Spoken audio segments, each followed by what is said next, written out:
Audrey, how you doing? Good. How are you? Absolutely fantastic. So whereabouts are you guys located out this evening? There's so many different bands that are out on the road right now. So we technically say we're from Chicago, Illinois. Oh, all right. A lot of great music coming out of that Chicago area, always. Yes. The metal that you guys have put together on this new project, Black Widow, unbelievable single. This to me is going to open up so many doors on the rock charts in the way that I mean it's I get it. Imagine Dragons were good, but the thing is though is that new rock stations need exactly what you've got in Bullet to the Heart. Oh, thank you. To put the song together, though, it doesn't just instantly just take place. I mean, with those guitars and with those vocals and things like that, especially since there's so many different music changes, what is that like for you guys? Um, it is oh wow. Interesting question. Um, it's really interesting. It's definitely something like out of the box. Mhm. Like I don't think we've ever done this before. We're really pushing ourselves. We're really challenging ourselves, and we wanted to create more mature music. And I think that's exactly what we did with this latest single and more singles to come. Yeah, it does sound mature in the way that it's tight. And not all bands are tight, and I mean because I mean the way that it's all orchestrated out and stuff like that. I mean when you've got that those chord changes taking place, I'm going damn, look where they're going to take me with this. Yeah. Well, when we wrote it, we put it together and then we took it to we recorded that song with Justin from Miss May I, and he kind of like tied it all together. So we brought him this idea, and he polished it up, gave us a little bit of feedback, and that's what came out of it. What's really interesting about this song is that when you listen to it versus when you watch the video, it's two completely different personalities because listening to it, I'm allowed to travel in areas that my imagination has created. But when you watch the video, I feel like I'm watching this high class drama. Yeah, I mean, that's what we wanted. Now when it came to the video, how did you lay out the groundwork for that? Because I mean, right away, the second that this video starts, you're going, oh, is this going to be a mystery? Is it going to be a drama? What's really going to be happening here? Because once she steps inside that bar scene, it's a different world. Yeah, so we took a lot of inspiration mainly from the lyrics themselves because I do tell a story within the song. So we sat down and we really wanted to give like main components with the video to the lyrics, and just not only when you're listening to it, because you have a scene painted in your head when you're listening to it, but now actually watching the video and seeing these lyrics, you kind of understand like where the story is going to go, where it was contrived from. So we sat down with our videographer and we looked over all of that, and we made sure to just like storyboard everything together so that everything would run very smoothly and tell a great story. In this world of great rock, do you like the idea that it's still a little bit underground, or do you want it to be mainstream like it was in the latter part of the '80s, right into the '90s?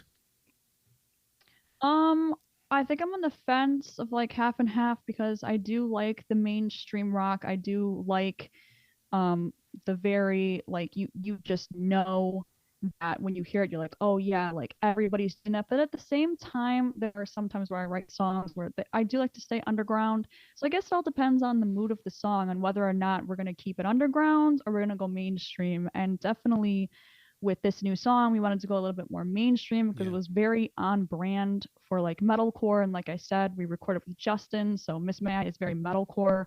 So we kind of let him drive that and be like, hey, in modern metalcore, what sounds good with this type of music? Hmm. And we let him put his little spice on it so that we could gain some attraction so that later on we can do more underground stuff and we already have the fans that are going to like it. Doesn't this live show reflect exactly what you're doing with this song? Because I mean, you guys are so active on that live stage as it is. I mean, and this song with its quick changes and everything like that really kind of we're not just showing up at a concert. You're going to give us a show, a performance.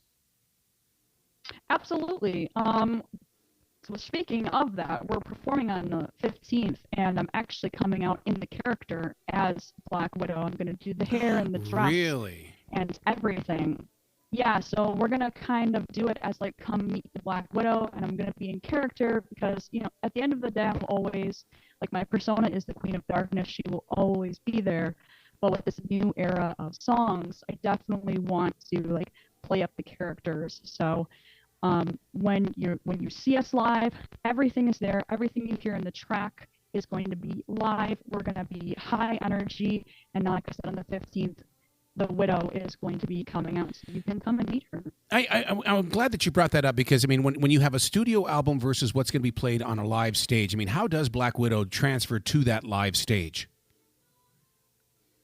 It transferred very well. We sat down, and my guitarist and my drummer listened to the track and said, okay, what physically cannot be played on stage that makes it so like big and boisterous? And they put a lot of that in the backtrack, but we don't put a whole ton in the backtrack. It's mainly just the production.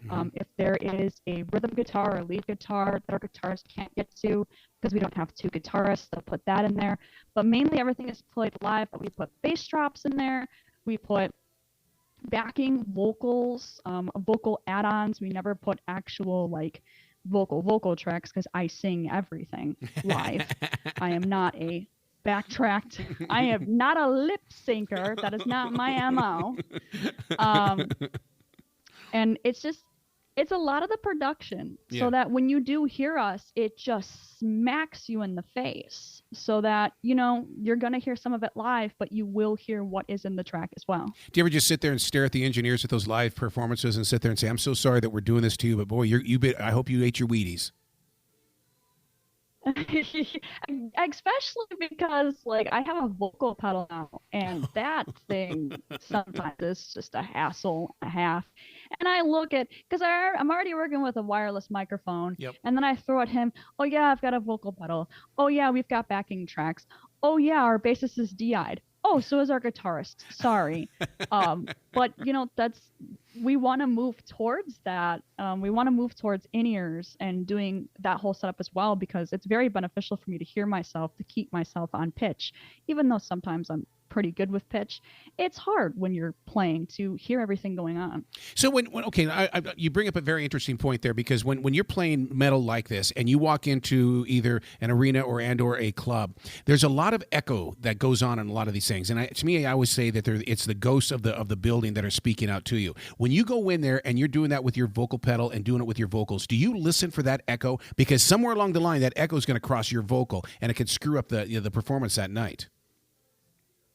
I try not to. I try to really focus on what's going on in front of me in the monitors. Yep. Because that will happen. I don't think a lot of people understand that sound reverberates.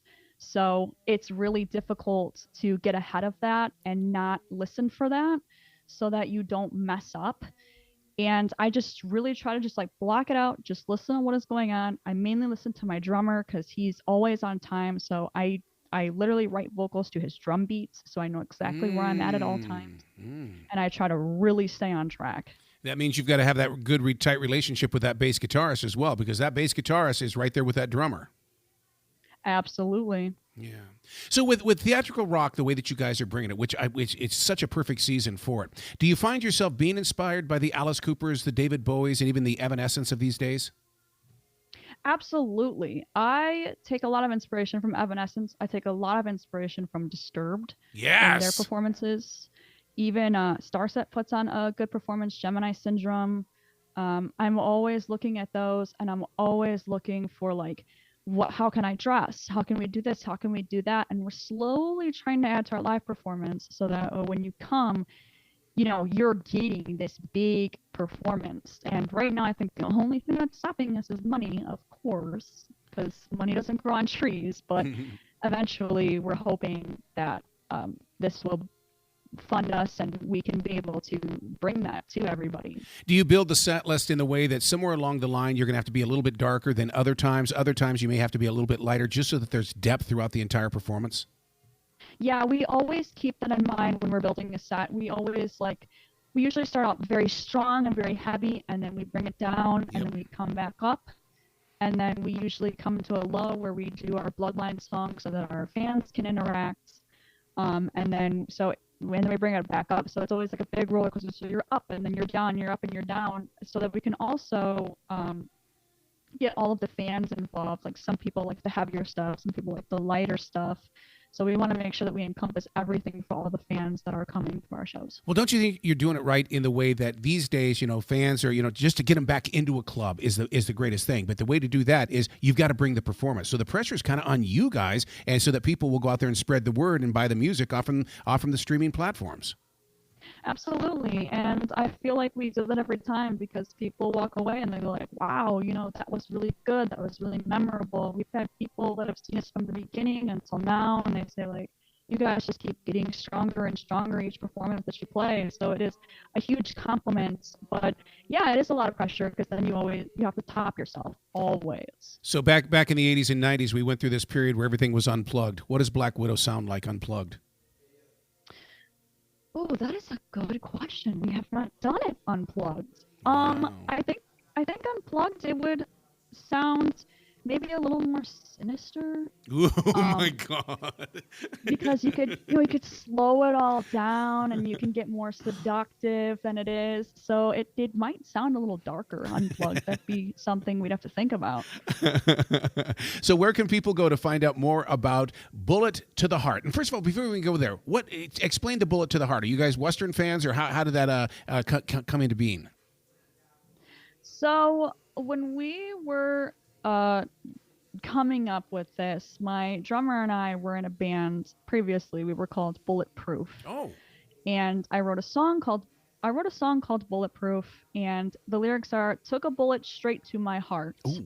So when we were rebranding, because we had gotten rid of members and we found out, Bulletproof is so generic, you're never going to find us. Mm-hmm. So it was his idea. It was like, okay, let's do Bullet to the Heart. And we played a show not that long before we started it with our guitarist, and he was a one-man band. And we were like, hey, do you need a band? And he's like, yeah. And he goes, oh, I have this friend I used to hang out with that plays bass. So that's how we got our bass player.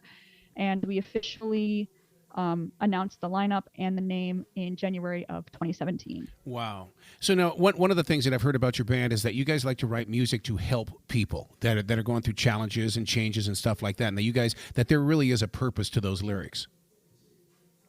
Absolutely. Definitely when trials and tribulations came along, and even transcendence, it's a lot of everyday issues such as, anxiety and depression, mm-hmm. and getting through it. But also what hits home to me is the correlation between mental illness and addiction. Mm-hmm. My uncle passed away at 36 in 2017. He overdosed. Mm. And it was unfortunate. He was getting a lot of help. He was on methadone and Xanax to get everything out of his system, and he was going to therapy and rehab. And unfortunately, it was not enough. So I really advocate for stigma-free, because you don't know what's going on with somebody. You don't know what is happening in their lives. So, go ahead. I was just going to say, and one of the most unspoken addictions is creativity. And we've gone through a hell of a period with a lot of these musicians that are living a very silent life, but everybody thinks, oh, everything is great. I saw you up on stage. Well, no, creativity is an addiction as well. Oh, absolutely. I'll be honest, there are days where I wake up and I don't want to be a musician anymore. I don't want to carry the burden of being somebody's voice. But then I remember, I have an amazing fan base, and it keeps me going. But it is very difficult. The demand on musicians is very hard. You want songs pumped out. You want content pumped out. You want this, that, and the other. And that gets really challenging, especially when music can't be your full-time job and you have to work in order to fund that. Yeah. So I always make sure that people are heard, voices are heard. But these new songs that are coming out, some of them, it's very storytelling. I wanted to challenge myself and write stories, because writing personally to me has always come easily. So I wanted to challenge myself and just write some stories for once. So that's what Black Widow was. It was a story, which people, in the same breath, people go through every day. People go through getting creeped out by weirdos at bars. And, I'm pretty sure people imagine just offing them, because it's like, bro, get away from me. I don't like you. Yeah. So yeah. Wow. What is the go-to food on the van or in the van? Is it do you hit the Taco Bell, the Chick-fil-A, or do you hit the nearest 7-Eleven? This is funny because it's usually Taco Bell, but for some reason my guitarist loves gas station hot dogs, Yes. and I think they're disgusting.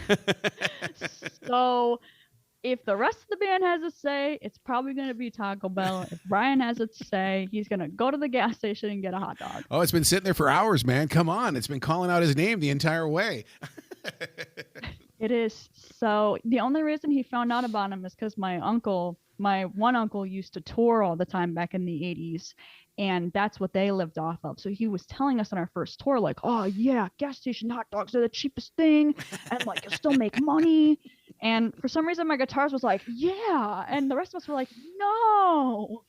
See, and that's one of the things that the average listener or fan of the band does not understand is the business side of writing and producing music as well as touring. Because, I mean, you talk about a tight budget. Absolutely. Because you're spending so much on like gas and food and hotels. If you need hotels, even showering like is expensive because you got to go to a truck stop and buy it, and it's a lot. Yeah, yeah. All right. So what's that website where people can find you and give you guys lots of love? And I'm sure, knowing you guys, you've got a ton of merchandise. Oh, absolutely. So if you go to our Facebook page, Bullet to the Hearts, we have a Linktree link that will literally take you everywhere. It'll take you to merch, YouTube, Spotify, Apple. We even have stuff on Amazon that you can buy. Instagram, Twitter. We have a TikTok that we just reached 1,000 followers on, so we're trying to go live more on that. So in the Linktree, you can like literally find us anywhere, and you're going to want to start following because pretty soon we're going to be releasing more singles, more videos. So you're going to want to be watching the YouTube channel for that. Absolutely. You guys going to come down to the Carolinas at all anytime? I really hope so. There is a secret going on that I can't tell. Okay. But I hope and I pray that we can go down there because there's something really awesome that's going to happen. Well, then when you guys make that big announcement, we got to talk again.